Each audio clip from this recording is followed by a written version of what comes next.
Subscribe to our channel by clicking the subscribe button. Click the bell button and enjoy the latest uploads from our channel.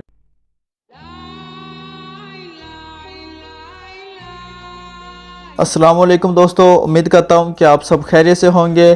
तो दोस्तों, आज की हमारी video है चेहरा और हाथ पाँव नरम और मुलायम बनाने का एक आसान तरीका, जो हम इस वीडियो में आप दोस्तों के साथ शेयर करेंगे और आपको ये आसान तरीके के बारे में बताएंगे, जिसको इस्तेमाल करके आप अपने चेहरा और हाथ पाँव को नरम और मुलायम बना सकते हैं।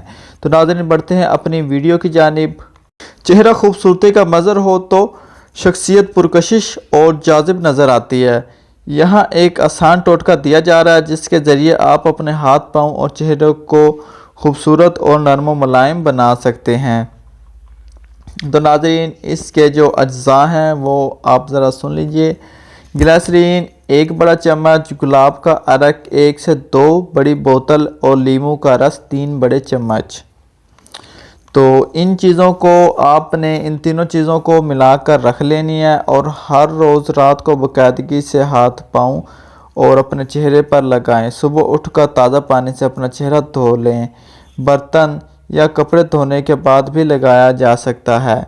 तो दोस्तों, ये छोटा सा टोटका आप इसे इस्तेमाल करके अपने हाथ पाँव और चेहरे को नरम और मुलायम बना सकते हैं। तो नाज़रीन, उम्मीद करता हूँ आपको हमारी वीडियो पसंद आई होगी। अगर पसंद आई हो तो आप हमें लाइक करना ना भूलें, अपने दोस्तों के साथ शेयर करें, कमेंट सेक्शन में सवाल जवाब के लिए कमेंट कर सकते हैं और हमारा चैनल सब्सक्राइब करना ना भूलें। अगली वीडियो तक आपसे इजाज़त चाहता हूँ। अल्लाह हाफिज़।